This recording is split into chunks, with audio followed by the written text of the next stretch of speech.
Hello and welcome to their education tutorials. तो बच्चों, आज हम बात करने वाले हैं कि जब 1857 का रिवॉल्ट हुआ था, हालांकि वो ख़त्म हो गया था, क्यों ख़त्म हुआ था, किस वजह से ख़त्म हुआ, ये भी हम लास्ट लेक्चर में जो है एक्सप्लेन आपको कर चुके हैं। तो अब उसके बाद ब्रिटिश के क्या रिएक्शन हुए, क्योंकि ब्रिटिश को रिवॉल्ट 1857 में ये तो पता चल गया था कि इंडियंस अब कभी भी बोल सकते हैं, वो कभी भी हमारे खिलाफ जो है आंदोलन स्टार्ट कर सकते हैं। अब उन्हें अपनी चीज़ें समझ आने लग गई है, वो अपने हक के लिए बोल सकते हैं। तो ब्रिटिश काफ़ी घबरा गए थे और अब उन्होंने अपना इंडिया को लूटने का तरीका बदल लिया था। पहले वो खुलेआम लूटा करते थे, अब उनका जो लूटने का तरीका है वो एक सिस्टमेटिक वे में आ गया था। जब 1857 का रिवोल्ट हुआ था तो आपने उसमें देखा था कि काफ़ी जगह पर रिवोल्ट होना स्टार्ट हो गई, लेकिन जो है उनके आपस में यूनिटी नहीं थी। यानी कि अगर मान लीजिए बिहार में रिवॉल्ट हुआ है, तो बिहार में भी सिर्फ वही लोग रिवॉल्ट में भाग ले रहे हैं, वही लोग जो है आंदोलन कर रहे हैं जो गरीब वर्ग से हैं, जो अंग्रेज़ों से काफ़ी ज़्यादा परेशान हैं। लेकिन जो एलाइट क्लासेस थी, जो अमीर लोग थे, उनको कोई प्रॉब्लम नहीं थी ब्रिटिश से। जो बिजनेस क्लास थे, उनको ब्रिटिश से कोई प्रॉब्लम नहीं थी, तो वो रिवॉल्ट में साथ नहीं थे, वो आंदोलन वगैरह में बिल्कुल भी साथ नहीं दे रहे थे। तो इस वजह से जो क्या है, 1857 का रिवॉल्ट जो है ख़त्म हो जाता है, ब्रिटिश को कंट्रोल कर लेते हैं, क्योंकि ब्रिटिश के पास काफ़ी ज़्यादा पावर थी। अगर हम लड़ते लड़ते उनके पास अपनी जगह मांगेंगे तो वो बिल्कुल भी नहीं देने वाले थे। और यही गलती हमारी 1857 के रिवॉल्ट में हुई थी कि हम दंगे उनके सामने कर रहे थे जिनके पास हमसे ज़्यादा पावर थी। अब यहाँ पर 1857 का रिवॉल्ट खत्म हो चुका है और अब ब्रिटिश जो फैसले यहाँ पर लेने वाले हैं कि अब किस तरीके से जो है भारत में वो अपना सिस्टम चलाएं, उसके बारे में हम डिस्कस करने वाले हैं। अब देखा जाए तो 1857 का रिवॉल्ट था तो 10 मई को वो स्टार्ट हुआ था और नवंबर 1857 में वो खत्म हो गया था। उसके बाद गवर्नमेंट ऑफ इंडिया एक्ट 1858 1 नवंबर को जो है ब्रिटिश इंडिया ने इंडियंस के सामने रखा था। उन्होंने अपना पूरा सिस्टम ही चेंज कर दिया था रूल करने का। अब इंडिया में रूल करना है तो इंडिया वालों से जो है थोड़ा बनाकर उन्हें रखना पड़ेगा। तो क्या होता है कि अब जो ब्रिटिश गवर्नमेंट होती है वो सेक्रेटरी ऑफ स्टेट जो है अपॉइंट कर देती है, जो कि ब्रिटिश पार्लियामेंट का बंदा होता था। यानी कि यहाँ पे जो इनडायरेक्टली जो ब्रिटिश कंपनी थी उससे कंट्रोल लेकर ब्रिटिश गवर्नमेंट के हाथों में चला जाता है। ठीक है, 1857 के रिवोल्ट में पूरी तरीके से अब जो है ब्रिटिश पार्लियामेंट यानी कि ब्रिटिश गवर्नमेंट ही अब इंडिया में रूल करने वाली थी। और जो भी रूल्स रेगुलेशन जो भी बनने वाले थे या टर्म कंडीशंस जो भी होंगी, वो सब जो है ब्रिटिश गवर्नमेंट से पास होने वाली थी।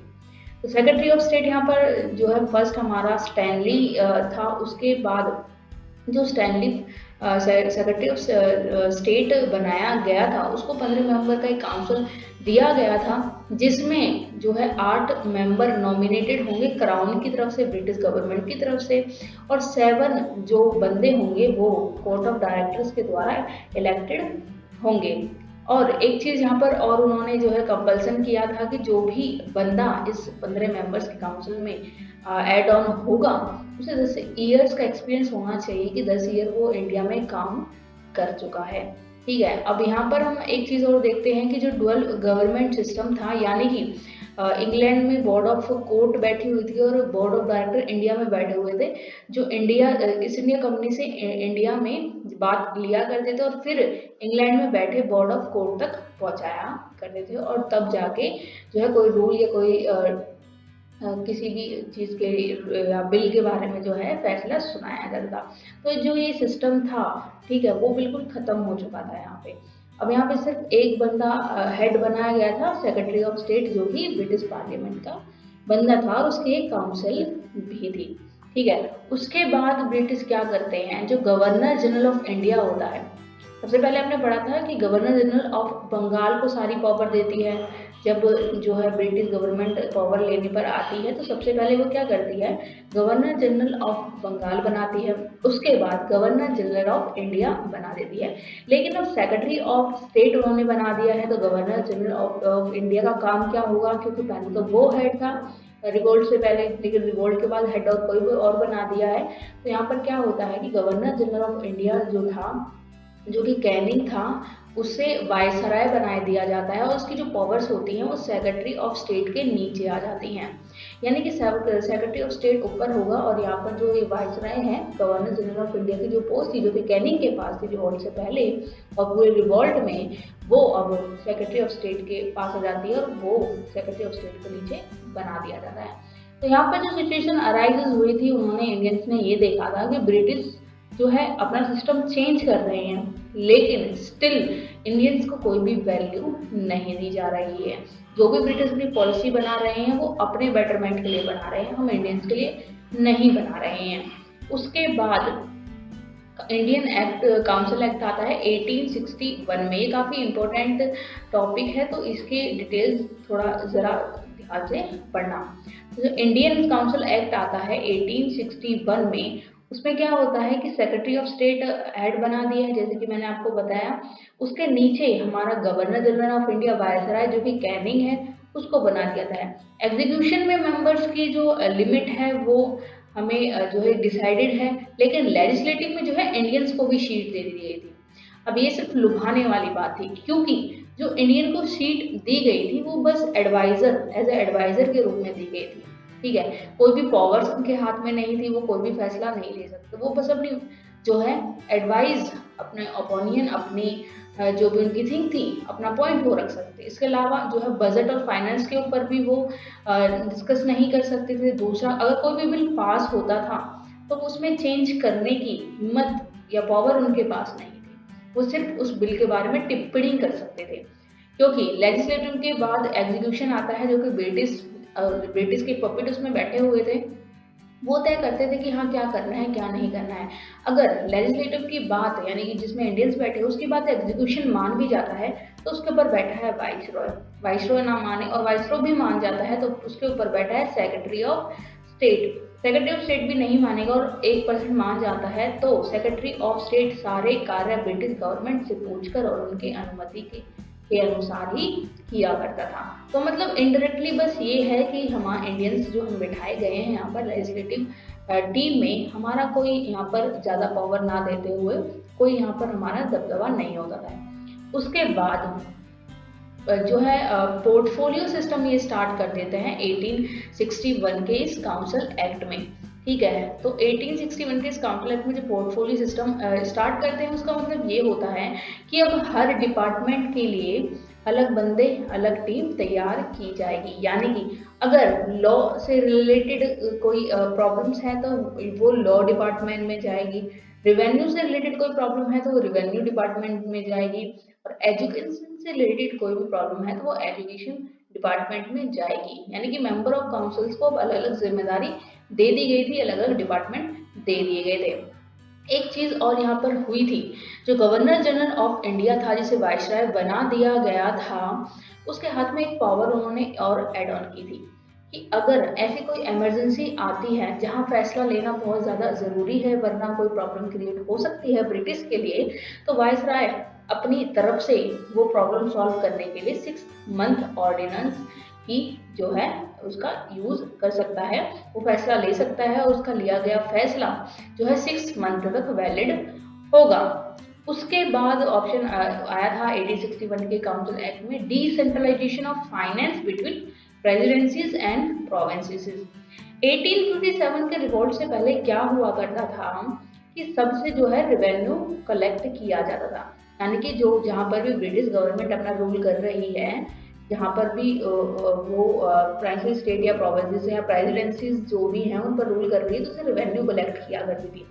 रेवेन्यू कलेक्ट होने के बाद जाया करता था गवर्नर जनरल ऑफ इंडिया के पास, और उसके बाद जो गवर्नर जनरल इंडिया होता था वो उनके खर्चे के हिसाब से पैसे दिया करता था। लेकिन 1857 के बाद ये जो सिस्टम है वो बिल्कुल खत्म हो जाता है। उसके बाद ये सिस्टम आता है कि एक मायर पैकेजेस होगा जिसमें 1 करोड़ वो पैकेजेस था और जितने भी एक्सपेंसेस होंगे वो आपको 1 करोड़ के अंदर करने हैं। 1870 में ये पैकेज आया था, मायो पैकेजेस को नाम दिया गया है, जिसमें 1 करोड़ लिमिट हुआ करती थी। 1 करोड़ में आप जो खर्चा आपको करना है वो करिए, आपसे कोई हिसाब नहीं लिया जाएगा। बाद में 1877 में इस पैकेज की अमाउंट है वो इंक्रीज कर दी गई थी, 1 से 2 करोड़ कर दी गई थी। ठीक है। उसके बाद 1882 में ये सिस्टम ही एंड कर दिया था। ठीक है, पहले तो ये सिस्टम था कि भाई आपसे सारा पैसा लेके जो है हम आपको देंगे। उसके बाद फिर ये था कि हम आपको एक पैकेज दे देंगे, उसमें आपको खर्चे करने हैं। उसके बाद ये सारा सिस्टम उन्होंने जो है दी एंड कर दिया था और क्या सिस्टम स्टार्ट किया था 1882 में कि अब जो भी रेवेन्यू अपने प्रोविंस से या प्रेसिडेंसी से कलेक्ट करते हैं उससे आपको अपना खर्चा खुद निकालना होगा। ये यहाँ पर जो है डिक्लेयर हो जाता है काउंसिल एक्ट 1861 में। और क्या होता है 1861 में, एक बहुत अच्छा कॉन्सेप्ट आता है जो हमें लगता है कि अच्छा है, लेकिन वो अच्छा नहीं था, वो इनडायरेक्टली लूटने वाला सिस्टम था और हमें पता भी नहीं चल रहा था। उसमें क्या हुआ था कि 1864 में क्या हुआ करता था कि रिवेन्यू जो लिया जाता था गांव से, कस्बों से या जिससे भी रिवेन्यू लिया जाता था तो ब्रिटिश ऑफिसर्स कलेक्ट किया करते थे। तो उसे चेंज कर कर रिपन एक बंदा आया था, उसने ये सजेस्ट किया था कि ब्रिटिश ऑफिसर्स की जगह इंडियंस को ही रखा जाए, यानी कि पंच इनडायरेक्टली बोला जाए तो पंचायत सिस्टम। अब इंडियंस यानी कि अब 1857 का रिवॉल्ट हुआ है तो लोग अपनी डेवलपमेंट के लिए इंडिया से ब्रिटिश से जो है डिमांड करने लगे थे।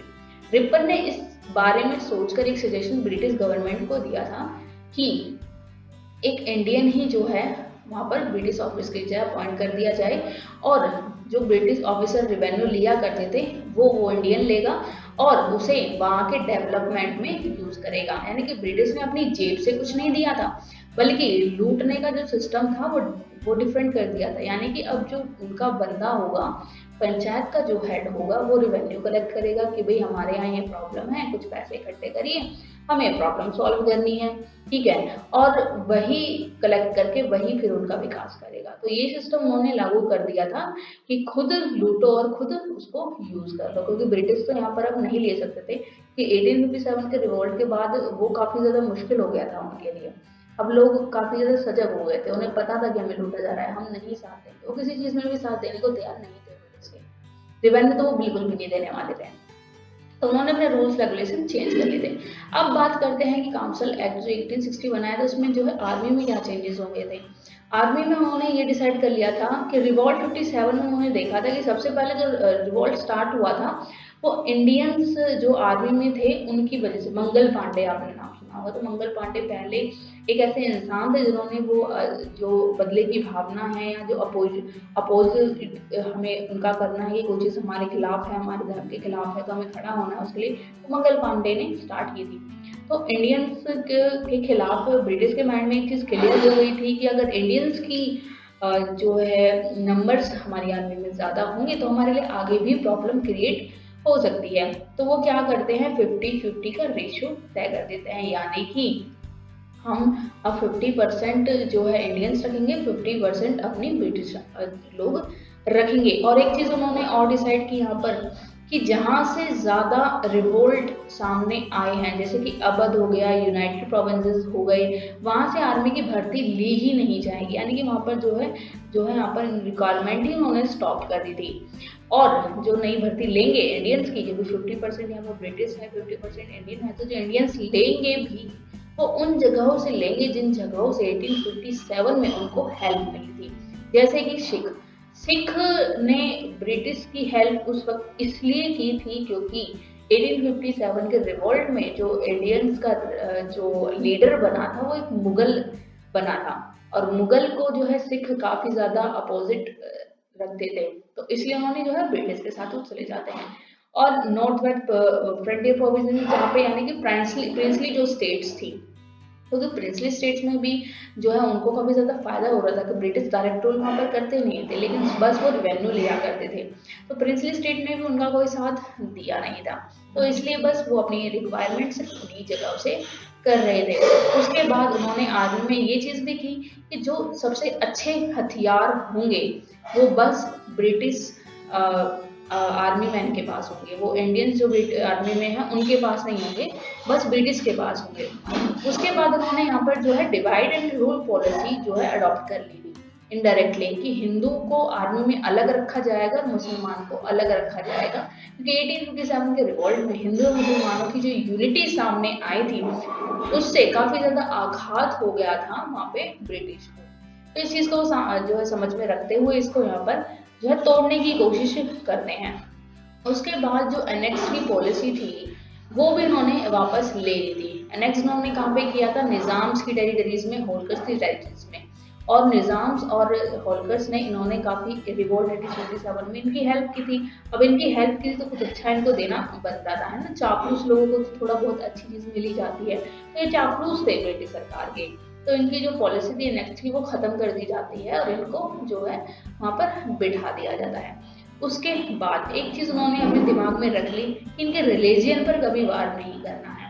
हमने नहीं करना है, बल्कि इन दोनों इनको आपस में लड़वाना है, हमने जाकर नहीं लड़ना है। तो हिंदू और मुस्लिम्स के बीच में इन्होंने जो है फूट डाल और राज तलवार नीति अपना ली थी। ठीक ठीक है। और हिंदू जैसा कि उस समय जो है अच्छी पोस्ट पे थे, तो मुस्लिम भी उनसे काफ़ी ज़्यादा डरा करते थे। ये चीज़ कान भर के मुस्लिम के खिलाफ जो है ब्रिटिश ने अपने लिए इस्तेमाल की थी, अपने फायदे के लिए इस्तेमाल की थी। दूसरा यहाँ पे जो है सिस्टमैटिक लूट बिगिन हो चुकी थी, यानी कि अब वो लूट तो रहे थे लेकिन पॉलिसीज बनाकर लोगों को कुछ अच्छा समझा कर कि हम आपके लिए बहुत चीज़ अच्छी करने वाले हैं, लेकिन वो करते नहीं थे, बल्कि वो दिखती थी क्योंकि लोग इंडियंस उस टाइम पे ज़्यादा पढ़े लिखे नहीं थे। उनको ज़्यादा एजुकेशन का कुछ समझ नहीं था, वो एनालाइज नहीं कर पाते थे कि हाँ ये चीज़ सही है या चीज़ गलत है। वो बहकावे में आने लग जाए, तो बहका कर वो जो है बहला फुसला कर अब इंडियंस को रूल करने लगे थे और उनको सिस्टमेटिक वे से लूटने लगे थे। इसी के साथ लेक्चर समाप्त होता है और thanks for watching. I hope आपको लेक्चर पसंद आया होगा। लेक्चर पसंद आया तो प्लीज़ चैनल सब्सक्राइब ज़रूर करना।